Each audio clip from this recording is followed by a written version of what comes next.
7 p.m.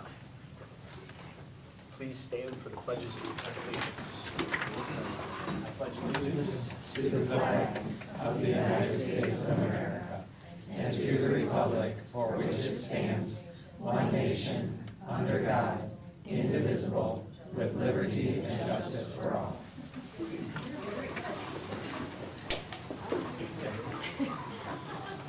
Additions or changes to the agenda? Public comments on agenda items? Hey, I circled that. I circled both of them. So yes, we can do that. You circled agenda item, didn't I? General comment. I circled both and then wrote minutes by it. Okay. So which one do you want? You can talk one time. Oh, I can talk one time? Well, if your minutes aren't correct, I can't talk twice. I'll leave that to Mr. Kornacki. Ms. Kuno, is your comment in the minutes from last month correct? I don't know that I checked it that closely. Probably not. It said So- you read the book. Did you, I thought you said you did not read the book. Correct? You said you skimmed through it. That's not for me to say.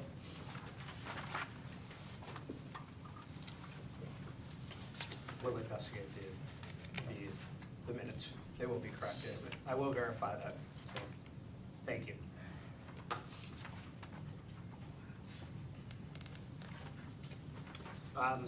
First order of business is the election of officers. There are a number of different routine elements that we do every January, ushering in the new calendar year.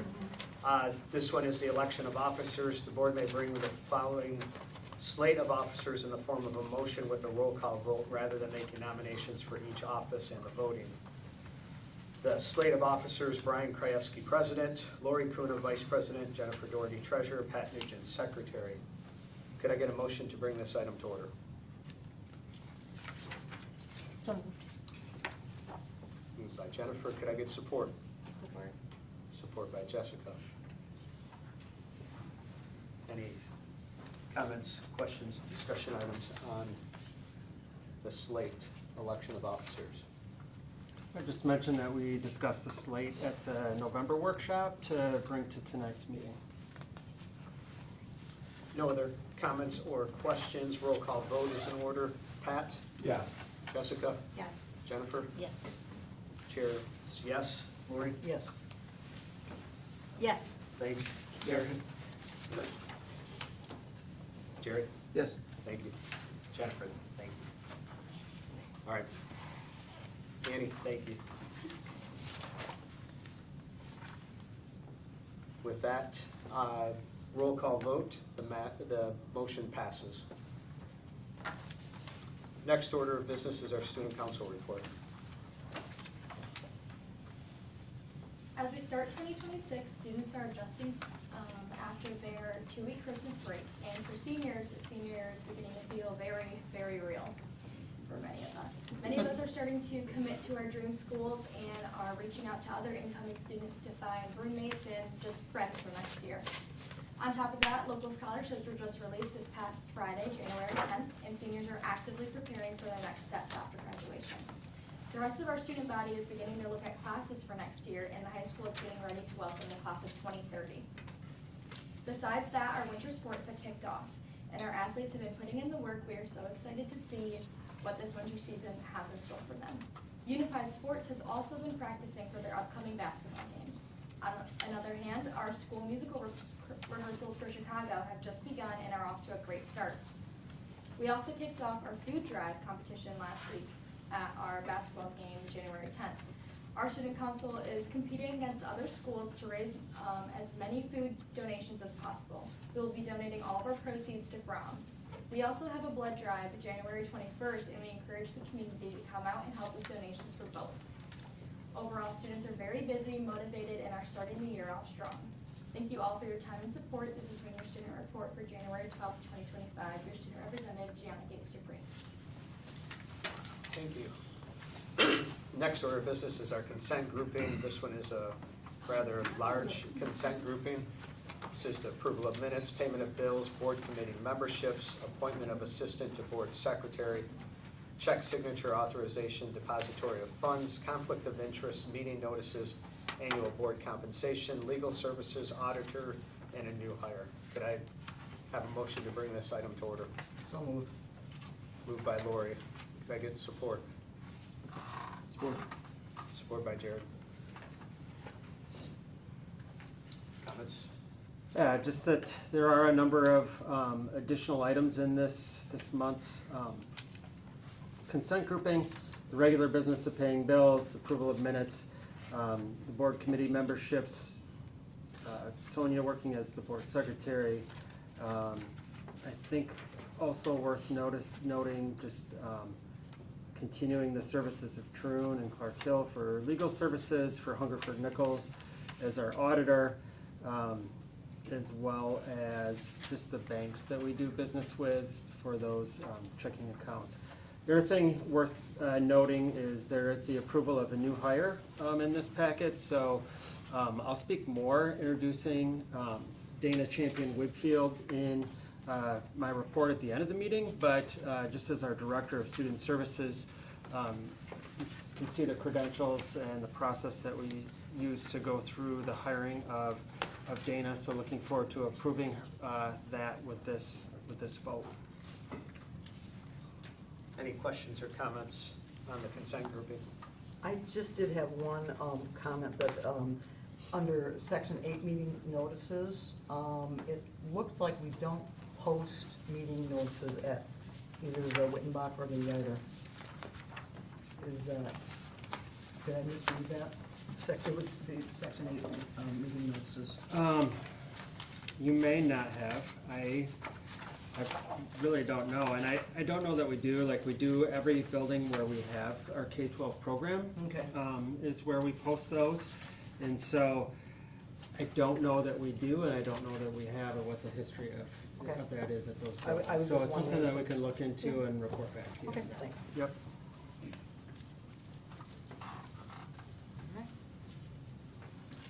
And I will review the meeting minutes from the last meeting for accuracy to go through the recording from the last meeting, which I wasn't at.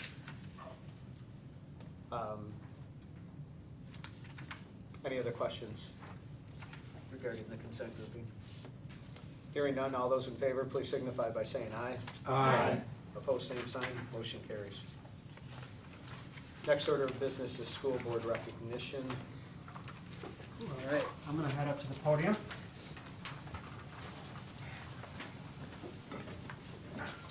Just ask everybody here to join me tonight in recognizing the Lowell Area Schools Board of Education. Every January in the state of Michigan, we celebrate School Board Appreciation Month. It gives us a chance to pause, reflect, and express gratitude to members of the board who are here out of a desire to serve our community and focus on supporting student achievement. Celebrating School Board Appreciation Month is one small way that we have to express appreciation for all that our board members do. School systems are complex and face a variety of opportunities and challenges each day. Our school board members represent different views, different priorities, and even different areas of our community, but they do so with a focus on student achievement that meets the following needs. Our board creates a vision for what parents and citizens want their districts to become and how to make student achievement a top priority. We set standards for what students must learn and be able to do. They assess whether schools achieve their goals and whether students are learning. Our board accounts for the outcomes of decisions by tracking progress and reporting on results. They align the use of district's human and financial resources to achieve all of those academic goals. Our board creates a safe and orderly climate where students can learn and teachers can teach. Our board collaborates to solve common problems and to support common successes. Our board focuses on continuous improvement by questioning, examining, revising, refining, and revisiting issues related to student achievement. I would add excellence with that as well. And our board helps to tell the story of Lowell area schools and the students who get an education here. In the coming months, we will have meaningful discussions on facilities needs, curriculum resources, safety and security measures, staffing, and how we continue to tell that story as a district. Your dedication does not go unnoticed. You sacrifice time with your own families in order to serve all of our families. Thank you for how you're able to weather criticism with grace and celebrate success with humility. Our schools are stronger because of your leadership. Would you all please join me in recognizing the Lowell Area School Board.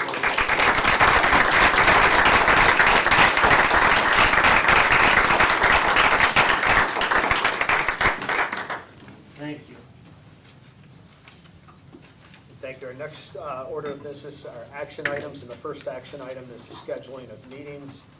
The Board of Education regular meetings are scheduled for the second Monday of each month, and the board work session meetings are scheduled for the fourth Monday of each month, except in July and December when no work sessions will be held, or on a holiday which falls on one of those dates. All meetings will be held at the Administration Building, 300 High Street, Lowell, Michigan, unless otherwise posted. Advance notice will be given if it is necessary to add additional meetings or change a meeting date or location. The recommendation is that the Board of Education approve the meeting schedule for January 2026 through January 2027. Could I get a motion for the schedule of meetings? So moved. Moved by Lori. Could I get support? I'll second. Support by Annie. Any questions? Yeah, I would just mention that this continues with the established meeting of the second and fourth Monday of every month. I'll have some more comment in my report as well, just related to an inquiry that the board received over the weekend. I would also note that in addition, the holiday is usually Memorial Day, so that May workshop is the Monday where we meet on the third Monday, because Memorial Day, I think, it almost always falls on the 5th, or the fourth Monday of May. Any questions or comments? Hearing none, all those in favor, please signify by saying aye. Aye. Opposed, same sign. Motion carries. Next order of business is policies. Periodically, it may be deemed necessary to make technical corrections to policies that have already been adopted through normal procedures. Technical corrections include the updating of names and/or positions of individuals in these policies. Should the board choose to make such technical corrections, it may be accomplished without going through the normal policy adoption procedures. Recommendation is the Board of Education approve the technical corrections as indicated on the attached executive summary. Could I get a motion to bring this item to order? Moved by Jennifer. Can I get support? I'll support. Support by Jessica. Yeah, so we did talk about, the ability to notify the board, but there are a number of corrections that are being made with the hiring of Dana Champion-Whitfield as the Director of Student Services. So each one of these policies named is where there is a person in that role, whether it's for Title IX procedures, other procedures related to non-discrimination complaints. Her name will be listed and contact information will be listed in board policy as a result of her being hired. Any questions, comments on the technical correction portion of the policies? Just a name change, right? Just- Okay, yeah. yeah. Hearing none, all those in favor, please signify by saying aye. Aye. Opposed, same sign. Motion carries. Next order of business is our budget amendment. Recommendation is that the Board of Education adopt the amendments as presented. Could I get a motion to bring this item to order? So moved. Moved by Lori. Could I get support? Support. Supported by Jared. Discussion on the budget amendments. Yeah, I'm going to turn this one over to Ms. Hodge, who has some materials in front of you to talk about some of the updates to the budget. All right, I'm gonna stand over here if that's okay, so I have my notes in front of me. This is our regularly scheduled budget amendment that we do every winter. Most districts will amend their budget for the first time anywhere between November and February in a school year. Some will do a second amendment in the spring, and then we all do a final amendment in June. So, for our calendar this year, for the 25-26 year, we started this process back in February for our budget, when the legislative and governor proposals were released. We adopted a budget in June. We settled our teacher and support staff contracts in July and August. We had our fall pupil counts the 1st of October, and then the state released their budget, final budget, on October 7th, which, as we remember, is much later than typical. So I've spent the last couple of months updating our assumptions. You know, the budget was passed in October, but a lot of our information we didn't actually receive until November and December. We're still waiting on some of our information. So we've updated it as much as we can based on what we know now. So we have our budget amendment tonight. We will continue to update our assumptions over the coming months as the rest of our grant allocations are provided to us. And then there are some allocations we won't fully know until August, after the year is completely over. But we will still do our final budget amendment in June. And we will follow this exact same type of calendar, hopefully with an earlier state budget for the next school year. So next month, we'll be hitting the ground running for next year as well. Okay, so on the revenue side, some of the assumptions that I have built into this budget amendment. We have a blended enrollment count of 3,443, which is a decrease of 25 students. If you remember last year, we were up 17. This year, we're down 25, so it's going up and down a little bit. Our foundation is $10,050 per student, and that is set by the state, which is a $442 increase. And that money comes to us partially through our operating millage for our property taxes, and then the state makes up the rest of that $10,050 through state aid. And it's based on that foundation count. So the blended count that I have referenced up there is calculated by taking 90% of our fall pupil count that we had in October, plus 10% of the spring count from last February. I've also factored in changes to MIPSR's offsets and our unfunded accrued actuarial accrued liability revenue and expenses, which is a lot of words just to say the retirement funding that we get from the state. Every year we're seeing changes, ups and downs to that funding. Some of that funding, particularly the UAAL, is money that comes into the district through revenue, and then we immediately turn around and pay it back out to the retirement system. So it's an in and an out, not really money that we get to use for operations. I've continued in our budget categoricals like transportation offsets and mental health funding. The transportation funding is just a few years old now, and that is meant to recognize that some districts have larger transportation costs than others. Some don't have any transportation costs, and so it's a way to help level the playing field for districts like ours that do have a very large footprint. And that mental health funding has been continued for this year. Lowell area schools did opt into that funding, and we are waiting to see how the litigation works out through the courts before we know exactly how much we will be receiving this year. Right now, our allocation is about $560,000. So I've got a placeholder for that, but we are not intending to spend that full amount this year. This year, we're using our carryover from last year, plus some of that allocation, and then we'll carry forward the rest into next school year. And then we continue to receive the county enhancement millage funding, which is about $350 per student this year. Luckily, that was renewed, so we will get to continue to count on this funding. On the expense side, we've updated our teacher and support staff wages now that those contracts were settled. If you remember, when we passed the original budget, we did not factor in any increases for these staff because we had not settled a contract, so there were no increases to factor in. So when we look at the increases to the budget, you'll notice that it will look larger just because we didn't know what those numbers were going to work out to be. We've also updated our grant revenue and expenditures of what we know. There are several that we still don't know final numbers for, so we've got placeholders in. Best guess is doing what we can there. For the ones that we do know, we make sure that the revenues and the expenditures match. We never want to over-report grant revenue if we don't have the expenditures to match up to it. Otherwise, we get to the end of the year and realize that we were counting on more money than we were going to get. We've also added in new state categoricals, which really operate the same as grants. And then we have built into the budget the ability to purchase 5 buses.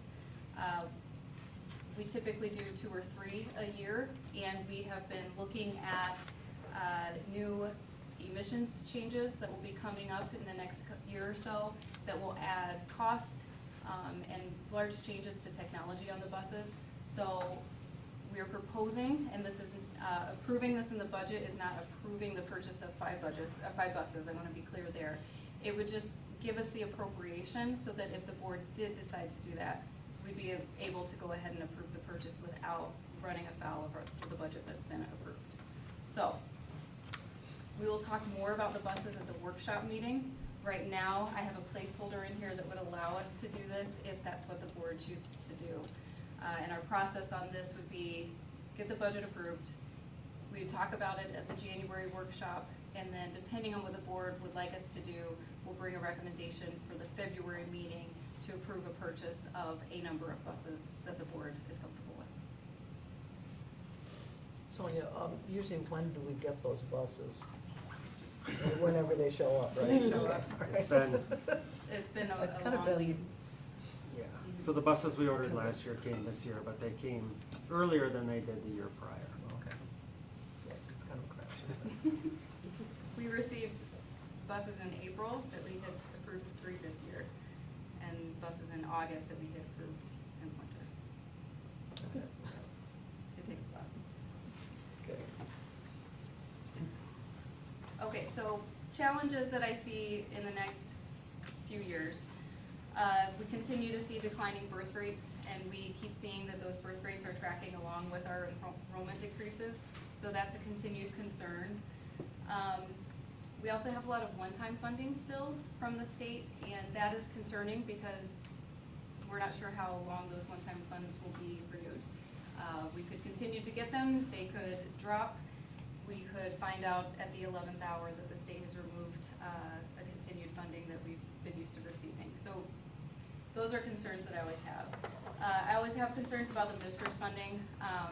The MIPSRS funding is confusing, and we see those monies go up and down with little explanation, and they're very hard to explain.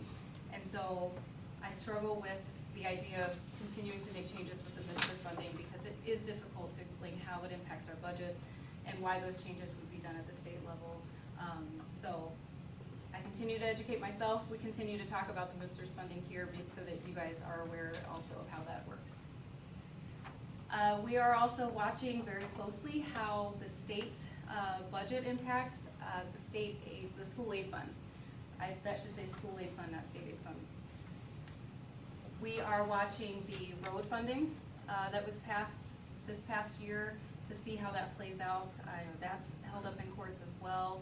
If some of that funding is struck down, we would be concerned that they may want to pull money out of the school aid fund in order to help pay for that package. We know that the general fund at the state level continues to have pressures on it, and the school aid fund is often an attractive place to pull money from. So ways they could do that would be not increasing our funding very much, and so that they're not using as much general fund dollars to support schools. Or they could require the school aid fund to pay for higher education even more than it currently does, which would free up money in the general fund. So there are ways that they can do this. The state could also reduce the amount that they pay into the MIPSRS fund, which could either increase our liability or increase our rates. So there are ways that they could do that, and it would certainly impact the district.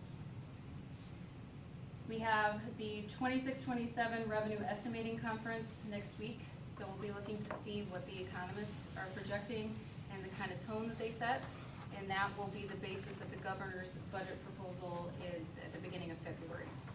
So like I said, we're kicking it off very quickly, and January 16th will kind of be our first glimpse at what this will look like. Previous revenue estimating conferences, they've been saying that state funding overall would increase increase roughly 2% every year. So I'm curious to see if that is still what their projections are. Okay, so for this budget amendment, we've got the revenues first on this screen. And I've got, based on category, I have the 24-25 actual figures, what we adopted in June for this school year, changes that are being made, and then what those amended dollar amounts are. So for property taxes, we've updated based on current taxable value figures.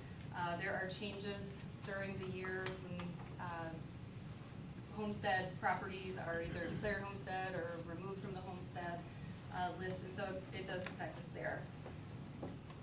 Local revenue, those are small increases, primarily for a couple of grants that are locally funded, and increasing our expected E-rate allocation. On the state revenue side, that's a larger number. We've got some unrestricted revenue, but that is just a chunk of that. I'm only looking at about $250,000 to $300,000 of increased unrestricted revenue for the district for this year from the state, so that's not a whole lot. But we've also got a prior year payment from the state for MIPSR's funding of $100,000. We have some grant funding in there and categoricals that are increasing that number. And then we also have a very large categorical of about $500,000 that's coming from the state that we will bargain with unions to distribute to staff in an undetermined form that will be part of the bargaining process in order to get that money out. So much of this increase is money that's coming in for grants, categoricals, or ins and outs funding that is not impacting the bottom line. Federal revenue, saw some of our allocations decrease this year, unfortunately. And then other sources, that is, that's an update to our enhancement millage revenue for this year. On the expenses side, I have 2 slides on expenses. This is breaking it down by the type of expense. The next one will be breaking it down by area of the district. So you can see our largest increase here is gonna be on salaries. So remember, there were very little increases built into the original budget in June because we were still negotiating. So that is primarily what those are for. We also had some people retire, new people come in, people leave mid-year, and we were able to update those. And the benefits is gonna follow along with those increases. We did see a slight decrease to our retirement rate this year, which is fantastic, but we still have increases to salaries, so you're still gonna see those retirement costs go up. Health insurance rates are going up, of course. The district's share of that went up by about 3%. And then our payroll taxes will go up along with any wage increases. Contracted services, I did not write down what that was exactly, but it's a fairly small amount. Supplies, that is primarily going to be things like utilities, that kind of stuff, like our electricity is up a little bit, quite a bit. And then capital outlay, that 288 is the buses primarily, because we've got in here 5 instead of the 3 that I was planning on originally. 2, I was planning on 2 originally. Okay, and then this breaks it down by, I call it area of the district, is consider the function. Basic instruction, you can see those changes there. Tracks pretty well with what our overall salary increase was, but that's because most of our salaries are in instruction. And the wages that we hadn't settled yet were primarily in instruction. Couple of notes here. In general administration and school administration, we had a position that was considered general administration, but during some research for something completely different last year, we realized that that position actually should be in business services. So at the beginning of the school year, we shifted that down. So that's that factors into most of that. There was also an item in school administration that was non-recurring but had not been pulled out in the initial. And then, let's see. You can see in the transportation line, a large increase, and that is for buses. And that really hits the highlights there. Any questions on this slide? The reduction in community services, what, I mean, it's not huge, I just wondered. That one is, we had an equipment expense that was non-recurring that had not been pulled out, and that's the bulk of that one. And the added needs? What's that? What constitutes the added needs? That is gonna be primarily wages. We have our special education and compensatory education staff are in the added needs. Thank you.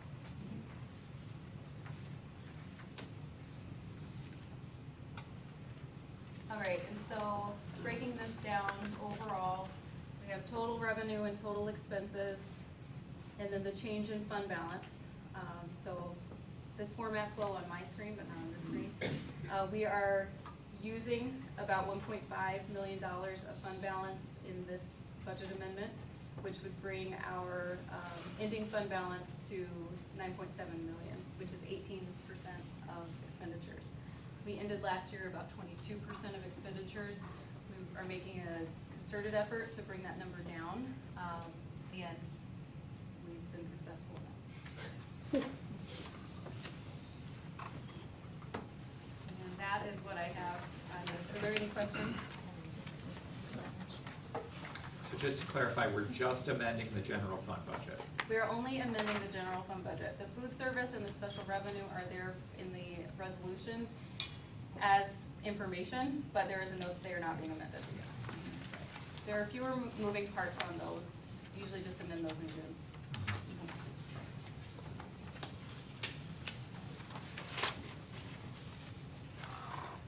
Can I friendly amend that motion then to specifically say that we adopt the amendments to the general fund? Lori, you're okay with that in your motion?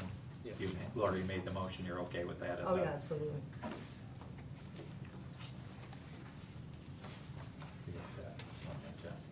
Thanks. So the motion by Lori, supported by Jared, that the Board of Education approve the general fund budget amendment as presented.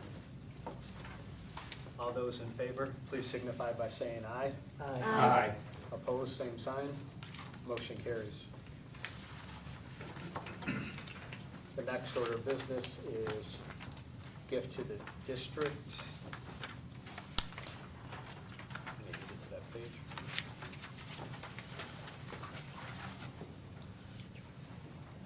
The following gift is presented for formal board acceptance. The recommendation is that the Board of Education accept the following gift as presented. Artwork by Lainey Lester, Lowell High School 2025 graduate, donated by Lori Kuna, totaling $175. Can I get a motion to bring this item to order? So moved. I'll second. Jennifer is motion and Annie is supported. Comments on the artwork and the recommendation? I would just like to comment on the artwork. Lanny did this as an 8th grader. It's a charcoal sketch of, and we have it here, and I am going to actually, I just ordered today the identification plate for it. But she is now on a full ride scholarship at Elm College for Fine Arts, and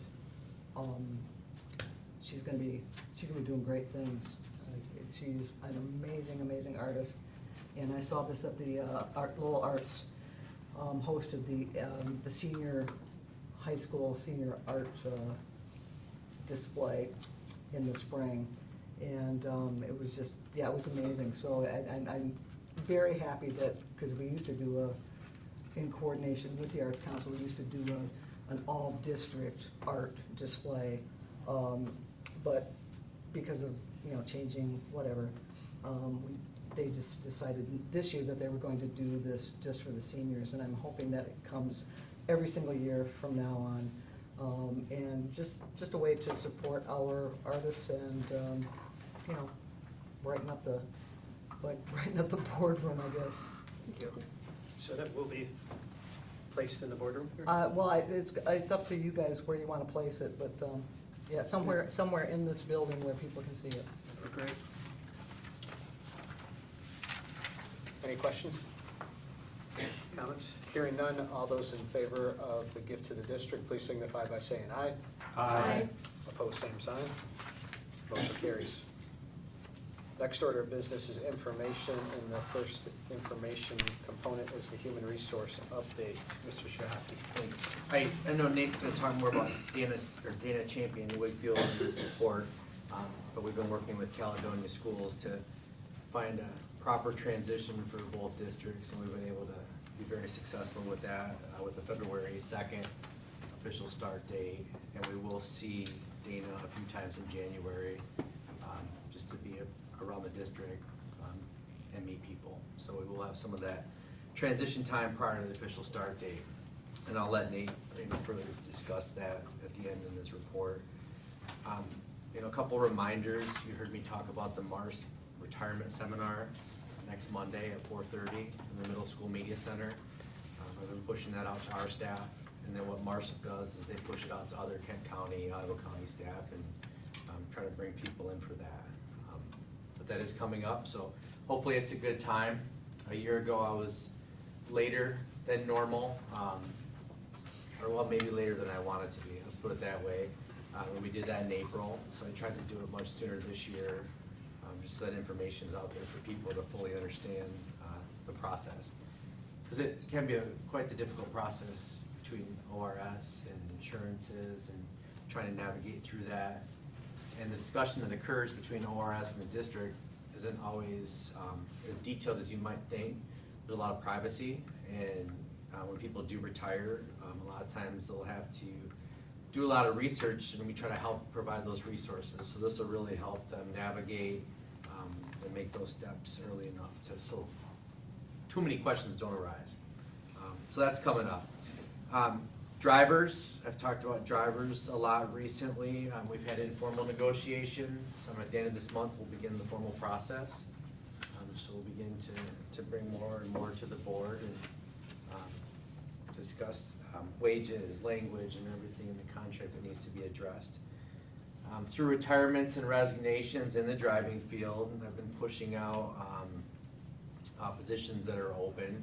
So we're really trying to market that right after the holidays, and trying to bring people in and train them and get them on our buses if all possible. So you'll see that out on Facebook. Been working with Cindy Johnston to put that on LinkedIn as well, and just some other avenues outside of AppleTrack, our normal consortium. Word of mouth as well. There's people discussing that. If you know anybody, please send them our way. So that's coming ahead with drivers. Yeah, the other piece, the last piece I had is, we have had some mid-year retirements. We've had some mid-year resignations. So I feel like we're still posting quite a few positions, working through those positions, of course, internally first, and external when needed, depending on the contract. But the time that it does take, sometimes can be anywhere 3 to 5 weeks for certain positions. But we have seen, those mid-year retirements and resignations, and trying to work through those as we begin to look at staffing. I know Sonia mentioned that a little bit. Staffing for 2026 and 2027 has already begun, and we're already talking about that. We're looking at future retirements or possibilities, more resignations that could occur, and just trying to navigate through and making sure that we can fill our staffing situations, whether it's LEA, LESPA drivers, and getting those out and at the right time too. Fortunately, I think we have 3, maybe not more, cabinet members of the respective associations here tonight, and phone calls to them, always working through the different things we have, and it's always a really good thing, and communication's there. So I feel like we're on the front end of being ahead when we do lose people to retirement or resignation, so we're not in a bind, or we're not shutting down routes like you hear me talk about a lot in the driving world, or not going without positions in the classroom or para support at the schools. So more to come as we continue to plan 26, 27. But I believe this Wednesday, we're already halfway through the school year. So it's moved quite fast. But that's all I have for tonight. Thank you very much. If you have any questions, I can answer those. What Yeah. positions are we replacing that are mid-year? We had one at the high school that was absorbed. I spoke about that before. We have an art position at the middle school that we're currently trying to fill. We do have some positions in the LESPA contract that we're trying to fill as well. Custodial, para support, and then currently, I believe we are 2 routes in the driving world that we're trying to fill. So that's why that big push is going out for drivers. Thank you. Next order of business information is a budget update. Ms. Hodge. I have nothing else.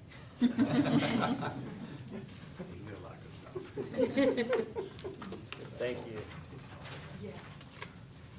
Any questions for Ms. Hodge? Next order of business, curriculum update, Mr. Dahl. Yeah, we're in our second week back from the break, and as Mr. Chahaki mentioned, we're just about halfway through the school year, so there's a lot going on in curriculum across the district. I'll start with a couple of positives. We were notified prior to the holiday break by greatschools.org that our high school was again recognized as a college success school. That program recognizes public schools that excel in college preparation, college enrollment, and college performance based on the high school graduation rate, SAT scores, the percentage of graduates going on to higher education, and the percentage of graduates that do not need remediation when they arrive at higher education. Right after the holiday break, we were notified last week by the College Board that our high school has been recognized again as an AP honor roll school and advanced from the bronze level to the silver level this year. The AP honor roll recognizes schools for college culture, college credit, and college optimization. To be considered, schools have to have 40% or more of the graduating cohort taking at least one AP exam during high school. Our students, we had 54% of our graduating students take at least one AP exam during the course of their high school experience. Schools have to have 25% or more of the graduating cohort earning a 3 or higher on at least one AP exam during their high school experience. We had 45% of our students earning at least a 3 or higher on at least one AP exam during their high school experience. And schools have to have 2% or more of the graduating cohort that took 5 or more AP exams during high school, and one of those has to be in the 9th grade or 10th grade year to ensure that students are spreading out that high-level academic coursework. We actually were recognized as a platinum school in this area with 20% of our students meeting that criteria. So again, we saw improvement in that measure. I think that speaks to the work of our high school staff. I think that also speaks to the impact of the Flex Time Tier 2 intervention system, that we're not only supporting students who need academic assistance, but it is supporting students in our advanced placement programs as well. And I think it's also important to recognize that these kinds of recognitions do not just reflect the work of the high school staff, it reflects the work of the middle school and elementary teachers that prepare students before they enter high school. So I want to congratulate our teaching staff and thank them for their excellent work in achieving those recognitions. Our vertical K-12 vertical reading team met on Thursday last week to continue their work to ensure alignment and reading across all of the grade levels. That group finished their K-12 reading articulated vision for teaching and learning, and they developed a communication plan to ensure that all of our educators K-12 are aware of that work and what the expectation is regarding reading instruction across the district. Just as a reminder, the vertical teams are established as part of our MyKIP school improvement process to ensure that we are making progress in our 3 school improvement goals in the areas of reading, math, and belonging. The belonging team will hold their second meeting this year on January 27th, and the math team will hold their second meeting on January 28th. All of those teams will meet again in the spring to review their work and progress before we head off into the summer. As Gigi referenced in her report, we are already preparing for the upcoming school year. So we are working on calendars and handbooks and updated documents across the district, including at the high school where students began selecting courses for the upcoming school year last week. The high school will be bringing an updated curriculum guide to the board in the next month or two. Not expecting significant changes, but I know that they are going to request to formalize and approve the craft arts pilot that was approved last year. That program is going well. It's an entry-level program to allow another opportunity to achieve the merit curriculum art requirement. And it's really targeted towards students who maybe don't feel very confident in art or maybe don't have a lot of love for art. It's kind of an introductory course to get students started in that area and hopefully maybe go on to higher level courses in that program as well. I'm also aware of some special education program updates that will be coming in that curriculum guide to ensure that all of our students are getting good guidance in the areas of college and career readiness during their high school experience. So just know that that guide will be coming here in the next couple of months to the board for review and approval. I do want to provide, again, some clarification regarding one of the comments that was offered at our last regular board meeting in December. Parents seem to imply that we're trying to hide the reader's advisory list related to our library. That is not the case. The list was posted to the library page of our website in November, the month prior to the public comment, and we notified all parents about how to locate it through the building newsletters that we are now sending monthly with information about our library program. We are not trying to hide the list. We actually moved it to the website to make it more accessible for parents, and we combine all of the building lists onto one document so that they're all located in the same place. Moving that list from Destiny to the district website also allows us to link it into various documents. Again, making it more accessible to parents. As we're referencing it, we can provide a link in those documents, a direct link, so parents can access that list. And then finally, I want to notify the board and the community that there has been an update to our Destiny system that we were made aware of recently that allows for a parent portal so that parents can access their students' library accounts by connecting through the parent portal online. Parents would be able to see what their students have checked out, what they have previously checked out, and will also be able to set their own limits in that parent portal based on author, topic, book title, whatever limit they would like to set. That will become available this month, and we will notify parents about how to access that support through the building newsletters with instructions on how to get that set up. We are going to continue to maintain the Reader's Advisory List at this time as a service to our parents so that they're aware of the books that we recommend for the oldest students in each building. But parents will now be able to set that restriction on their own without needing to contact the library in any way. They'll be able to do it online through the parent portal. And again, we'll communicate that information out through the newsletters this month. And that's all I have for you, so unless there are questions. All right, thank you. Thank you. Next order of business, public comments. Reminder, we have 3 minutes for public comments, and that will start after you provide name and address. Happy New Year. My name's Kim Lum, and I live at 4129 Causeway Drive, Lowell. I love to read kid books. I'm the youngest person that lives in my home, and my home has so many children's books all over. And I enjoy reading them, just to read them. I share children's sermons at my church sometimes from kids' books. And I also read them to my grandchildren. One loves books, one not so much. I think that books are a way for us to help people think differently than just the status quo. So today I wanted to share a book with you called The 5-Dog Night, because it's winter, and if you were my second graders, you would hear this book.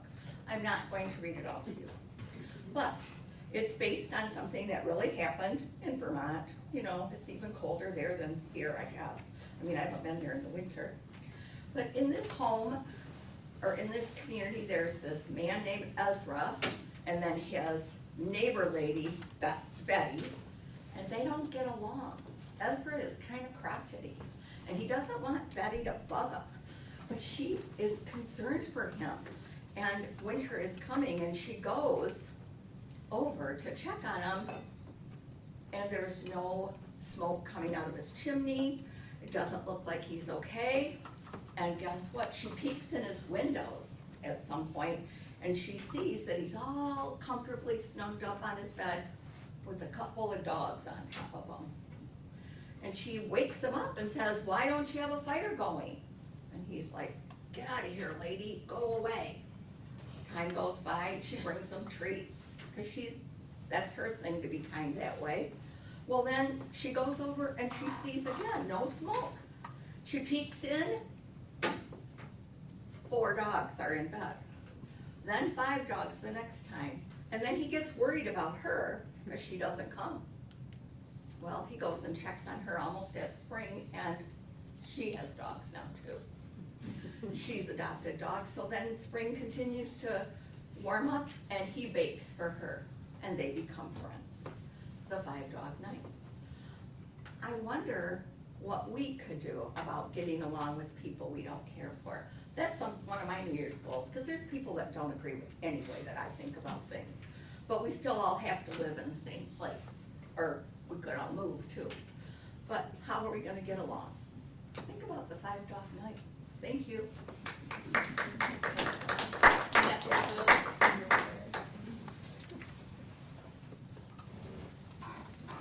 Who was that?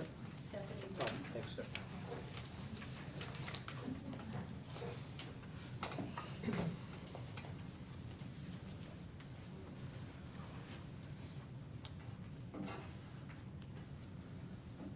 Stephanie Boone, I live at 2205 Knoll Point Drive in Ada. I get a couple extra seconds because it started that before I was done with my address. That was an excellent public comment right before me. I agree. I think that it would be amazing if we could all just find ways to get along with each other and include everyone. I've been trying to do that for 5 years, but instead I've been blacklisted. Definition is a list of people or things that are regarded as unacceptable or untrustworthy and should be excluded or avoided. And that is exactly what has happened to me in our school community. And anyone sitting here denying that would probably not have been witness to it all. So it's not me asking for that, it's other people asking for that. So that's pretty sad. As far as the library, the Destiny updates, I think that's amazing. The more transparency we can have and involvement with parents and ability to see what our kids are doing, the better, absolutely. And my question to that would be, what are we doing about the classroom libraries? I have found books in my kids' classrooms in the schools that are, it's almost like it's purposefully being put into the classroom because, you know, certain teachers just have found that angle to do that. And I've brought those concerns up. How are we monitoring that? How are we cataloging? How are we making parents aware? Mr. Fowler stood up here today and commended the board. He said, our board sets standards. Our board questions. Our board examines. But what standards has our board set to try to inform parents and involve parents in what is going on in our children's education? I don't see that there have been changes in that area. So I'm asking that. Is our board questioning? Well, the vice president that you all just rubber stamped again as a vice president of the board flat out admitted she didn't even read the minutes from the last meeting, and you all rubber stamped a vote on the minutes without any one of you setting those aside and saying, hold on here. You know, it's great that the president said we need to I'll look into that. Well, you already all accepted them. Question. Artwork being accepted. I hope that there was a picture in the board packet, was there? Or did we just accept, who knows what, sexually explicit art? How do we know? I would hope not, but we should question. So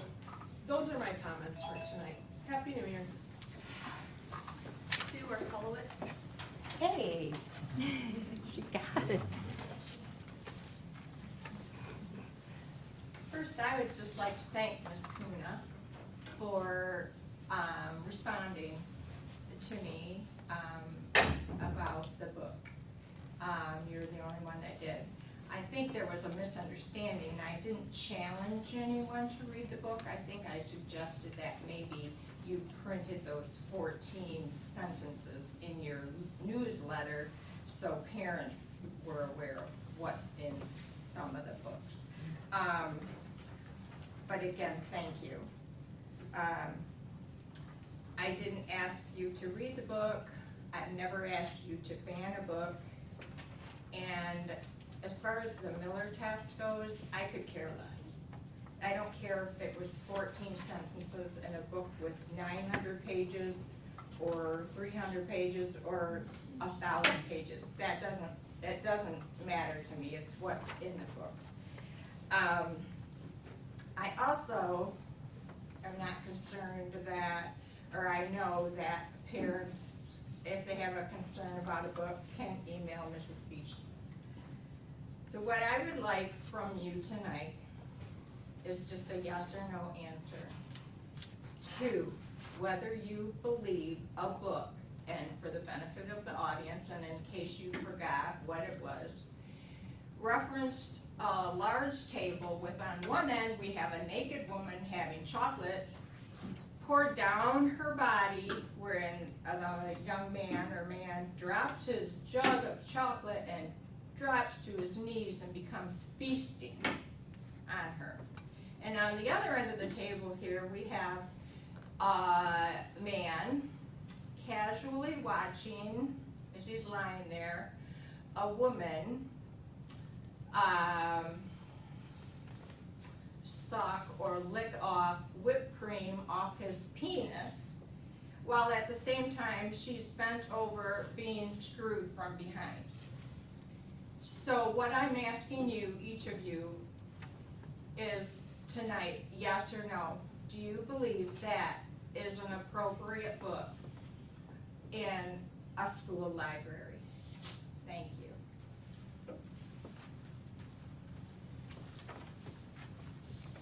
Mark Landing.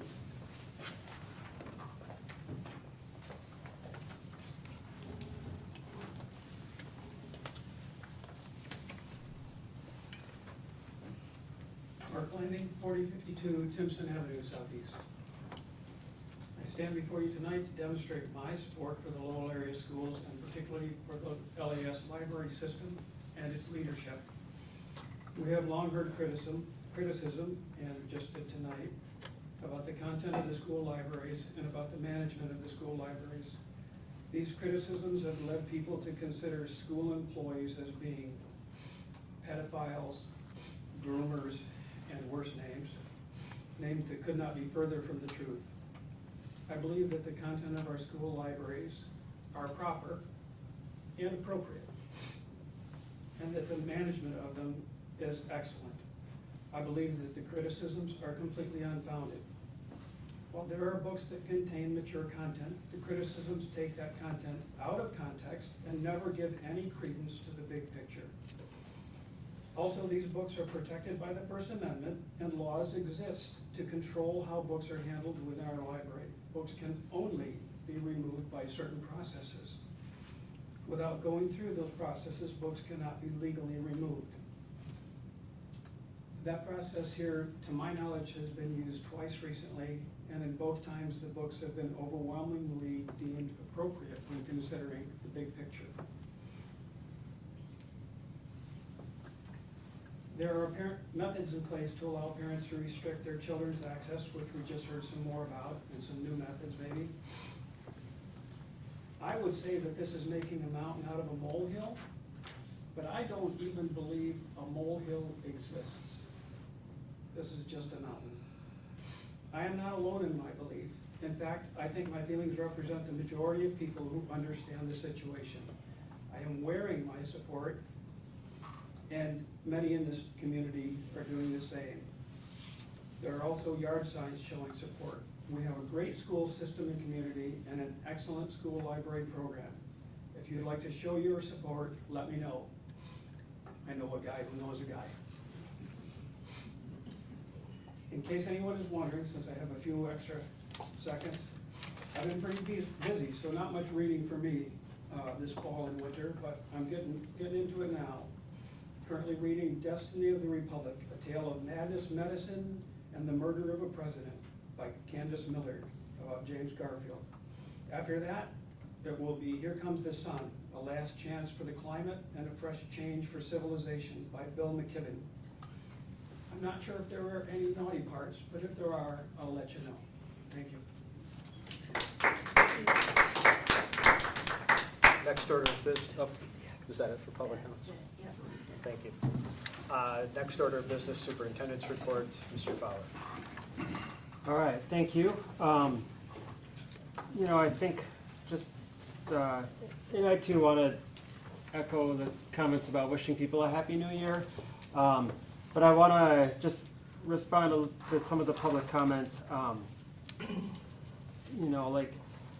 I think related to the classroom libraries, you are correct in saying we don't have a systematic approach to cataloging those. And so in the absence of that, what we do encourage is we do encourage communication between teachers and families, and that is the system that we have in place, and that's something that we rely on. And I would say, responding to the question that was posed, I feel like it's an unfair question, just because I haven't read the book. The parts that you describe are graphic, but our hope is that families are having conversations about what's appropriate and what's not.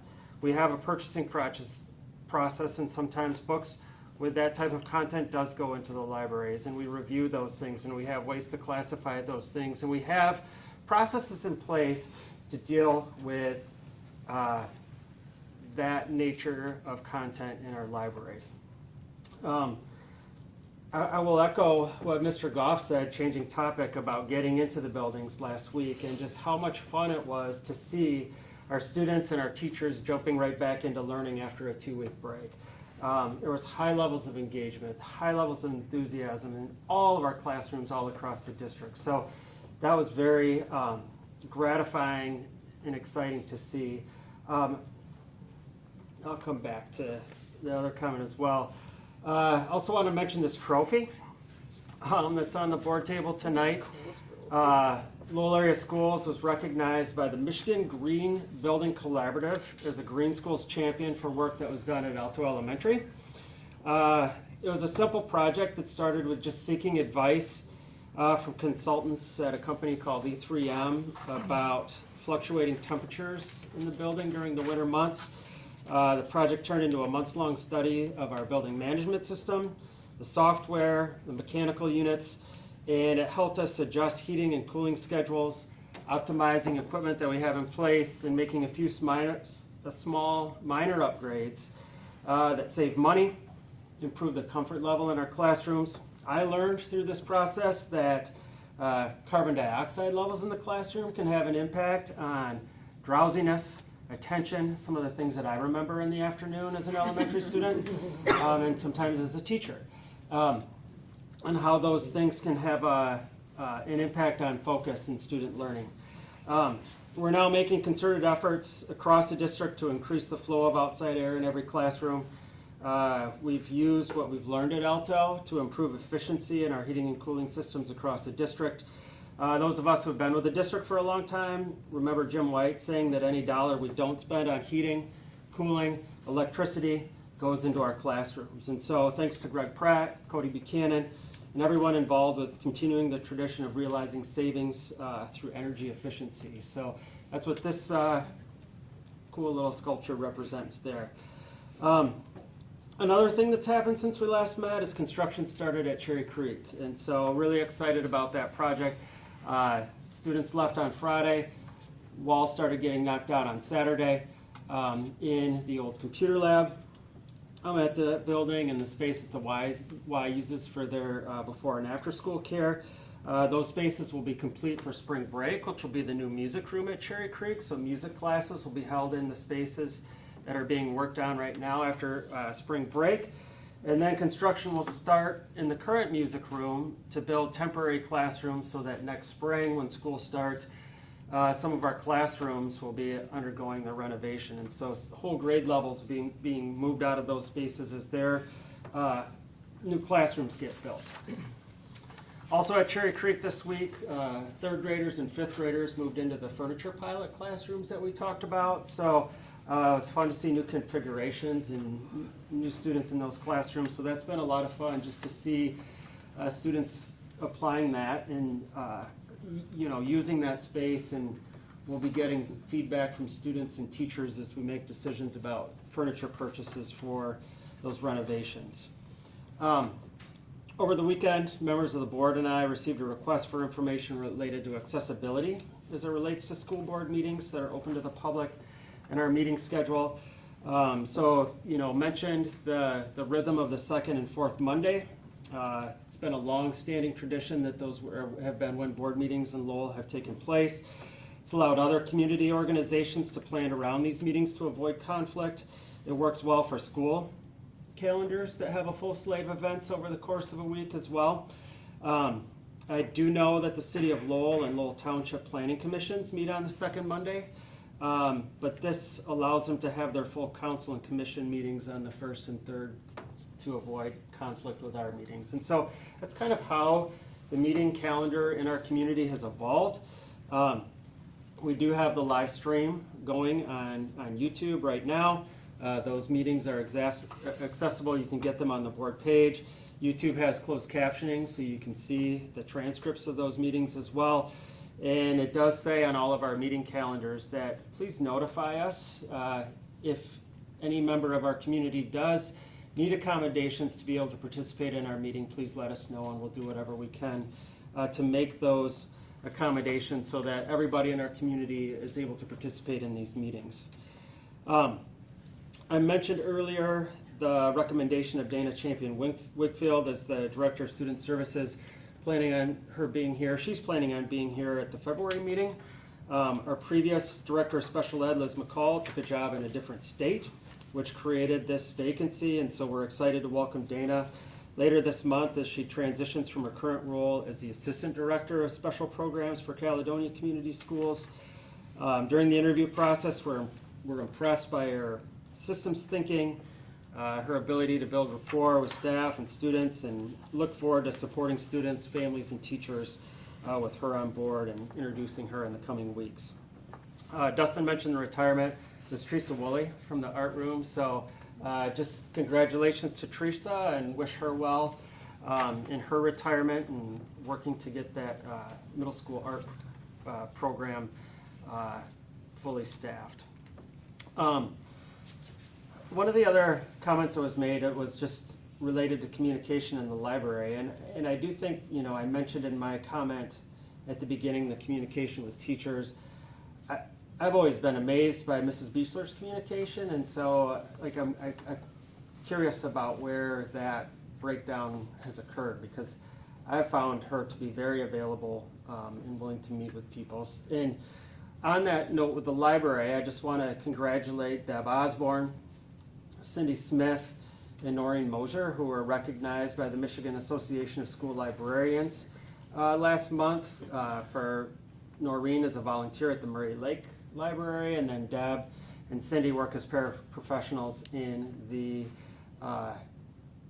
elementary level at Cherry Creek and at Alto. And just dedication to support their literacy efforts. I see Cindy's here tonight. If you could pass along to Deb that 3 of my 4 kids that she used to have book talks with at Cherry Creek had books home with them over the holidays, so we're doing okay. But I credit a lot of that to those conversations that we had as a family about the conversations they were having about their books in their libraries. So thank you for creating that culture of literacy in our schools and in our communities, and for me personally, in our family. It's a contagious thing that happens. So I do appreciate all of that work that goes into providing these literacy experiences for our kids. So thank you. Next year, I'd like to say we'll be at 100%, but 3 out of 4 is not bad. Thank you. Next order of business, board communication. Mr. Blau. I'd like to place Sonia for an explanation of the budget.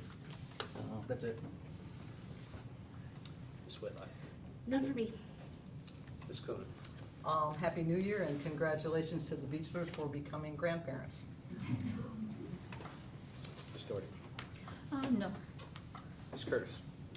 Just Happy New Year to everybody, and thank you again to Sonia for providing us with that budget update and forecast of what to expect and look for. Mr. Nugent.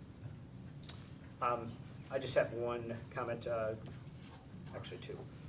First one, glad to see that the Destiny software has finally been updated. That's been 5 to 6 years in the making, since we first approached Destiny. That software development is a fickle process. It's often predicated on who is putting the most pressure on, if there's dollars available to do the software. This is a corporate company that does their own, beats to their own drum. The fact that there was finally enough pressure for them to actually move towards what a number of people in schools have been looking to do, I think it's good that has finally come to fruition, so I'm happy to see that. It has been a long time coming. And then the second item, just want to apologize to Ms. Whitlock for once again blanking on her first name. So I apologize for that. I know we need to switch that around. So, with that, a motion to adjourn is in order. Moved by Jennifer. Support. Support by Jessica and Jared. All those in favor, please signify by saying aye. Aye. Opposed, same sign. Motion carries. We're adjourned at 8:10. Is it piling on if I remind you about the Dr. Whitlock? Oh my gosh, that's hilarious. Actually, that would probably help. I'll just say Doc.